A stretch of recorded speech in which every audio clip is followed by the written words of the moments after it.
When there is a consecrated space, what it means is, there is a powerful energy.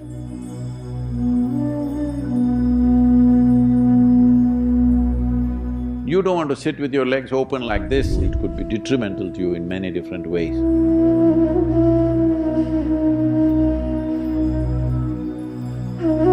Even food, I'm telling you.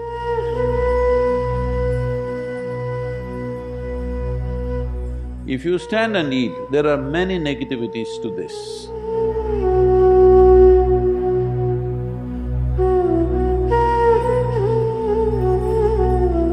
This question is from Claire, here at III. Namaskar, Sadhguru. Why do we not place our feet towards lingas or other consecrated objects, or even people for that matter? Is it simply a matter of respect, or is there a scientific basis for this? So these days they're doing that, some of them.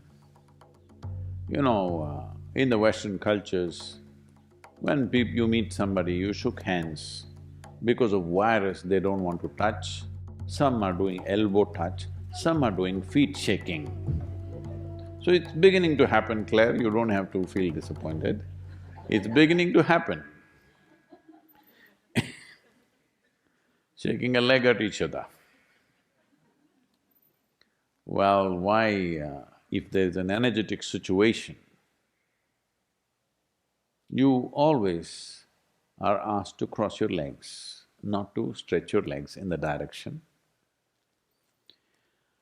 Well, this respect thing is a more newer expression of that, essentially because you can receive anything that comes towards you in many different ways. The yogic intention always is to receive it from the higher aspects of your life. You know there is anahata, which is the meeting of two triangles. Below that is manipuraka, swadhisthana and muladhara, which are all chakras representing different aspects of survival process. Survival, basic survival, reproductive process, maintenance process, all survival related. Here it comes, and there are two triangles intersecting each other, because this is ultimate ecstasy, this is realization, this is power, this is love, and these sections, these triangles intersecting. When there is a consecrated space, what it means is, there is a powerful energy which has the possibility of transforming you.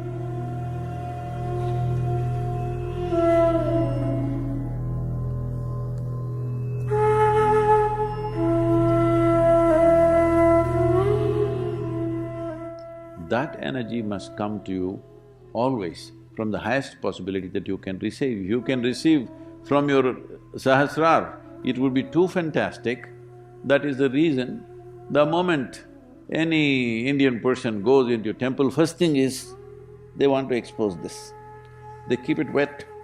In a proper temple, they are told, even in the Dhyanalinga temple, people go wet themselves, a wet head, because they are hoping this energy will enter here. It didn't work, so hoping here. Didn't work, then they will take, hoping this will have worked, nothing worked, then they will say this. But they don't want to go here, because these are survival processes. We don't want to enhance them.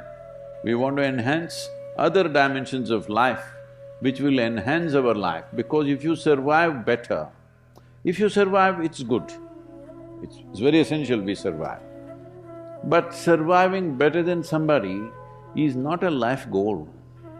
It's a waste of time, because whatever you do, you're not going to survive forever. Hello?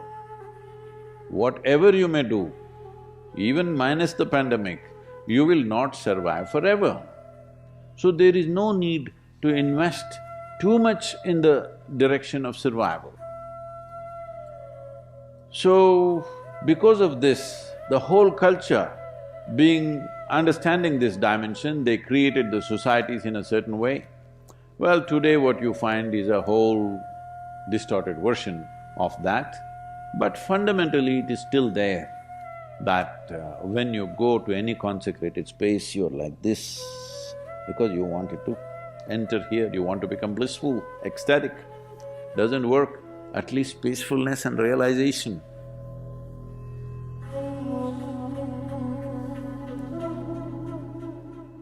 Balance and free from all kinds of poisons that are there in the world should not enter you.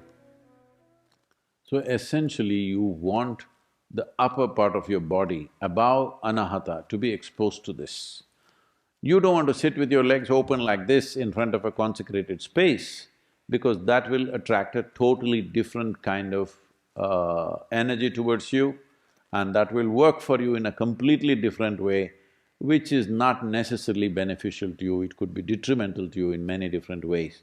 That's a reason when you sit in any space where you think there is power, there is energy, you always cross your legs and sit because you want to close the lower part of the body. If you do this, you know in some way you are close to people, isn't it? Hello?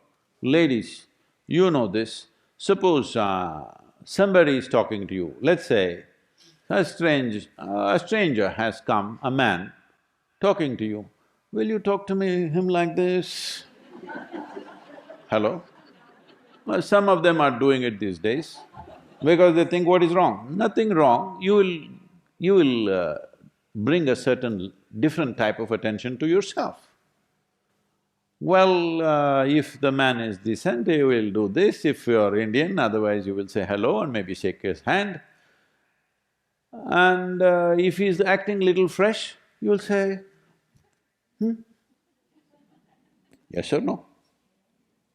Because you know, you may not know intellectually, but instinctively you know what kind of postures bring what kind of attention to you, isn't it?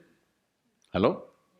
Whatever culture you have grown up in, instinctively you always know because it happens in the body. It's not that we make up in the mind, certain things happen in the body. So certain cultures have very consciously evolved these postures that if you want to do this is how you must sit. It's very, very important. Even food, I'm telling you, if you sit in front of food, one advantage you have is there is a table between you and the lower parts of your body.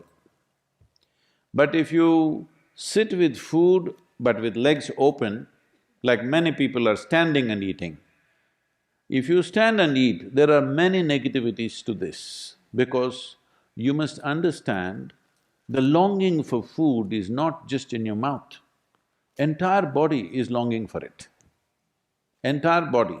Well, people will say, oh, there is nothing scientific about it, is my navel longing for food, is my genitals longing for food? Yes, it is. You may not understand, every part of the body is longing for food, but it must go through this route, isn't it? Hello? Similarly, there are other kinds of longings in our body, they must go through the right route, then only life works out in a certain way, otherwise you will distort life. So keeping your legs crossed whenever you see a powerful form is a very important thing, and also food. Food is a very powerful thing. Hello? If you have not eaten for 3 days, you understand it's a very powerful thing, isn't it? Hello? It is a very powerful thing, and you will see if you have not eaten for 3 to 5 days, every cell in the body will long for food. Now if you place food here, it's not just here, mouth waters, everything works. So it's important that your legs are crossed when food comes in front of you, but you have found another way, shielding yourself with a table. All right, if that is working for you. But if you're having food, you're very hungry and food is exposed to the entire body, this is not good for you. This goes for food because we consider food as a very powerful instrument, consecrated objects, and human beings who are of a certain power within themselves, you never open your legs and sit like this in front of them because that will bring a wrong kind of energy into your system. I'm asking you, is it good to shit? Hello, I'm asking you a question. Yes. But it must come out of a certain part of your body. If it comes out from elsewhere, it will become terrible, isn't it? Hello? Similarly, food should go in a certain way. Food going in is not only physical food going in, food goes into you in so many ways because the entire body is capable of this. I must tell you my experience. Once we had a major success in some business venture when I was doing this. So, I was always exposed to nature wherever possible. I've been trekking, motorcycling, all this, but my partner is a nice city boy. So we decided that we will go to a place where there was a reservoir, like a dam, and there's a big lake, and there are small, reasonable-sized hills. We went there and we were all swimming. After swimming, I was still in my swimming trunks. I thought, let me climb the hill. It was summer months, pretty dry. So I went up the hill. Now sometimes I wonder, these days wherever I go, somebody's carrying a bottle of water. At that time, I rode through the day and night. I never had a water bottle with me. We just managed just like that. So I went up the hill. As I went in the summer heat, bare-bodied, I was sweating heavily, but I have a problem of turning back halfway.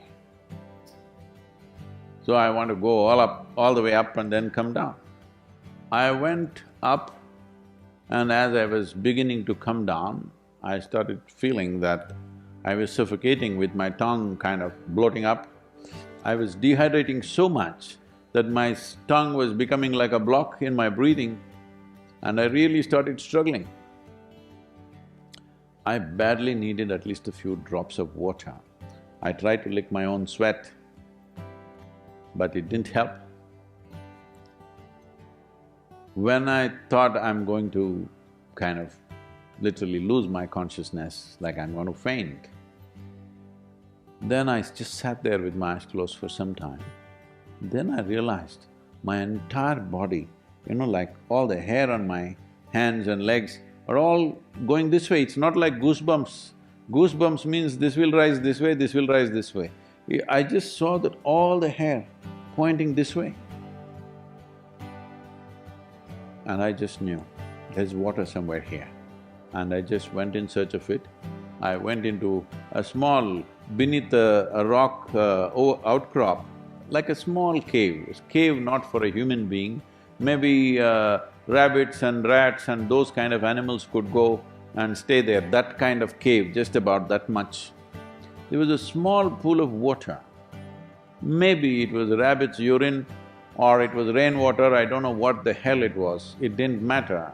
I just put my face into it and drank up the whole thing, including the mud and everything. I sat there for a while, recovered from that and came down. Why I'm saying this is, when you really need something like food or water, you will see every cell in the body will long for it. If you pay attention, you will see thirst is not just in your mouth, it's everywhere.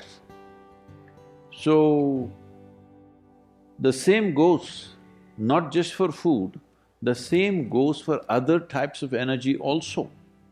Every cell in the body longs for it. It's very important you receive it the right way. So whenever you feel there is a powerful place, it's always best to cross your legs and sit down if you're sitting there, not sitting like this. You will attract something that you don't need.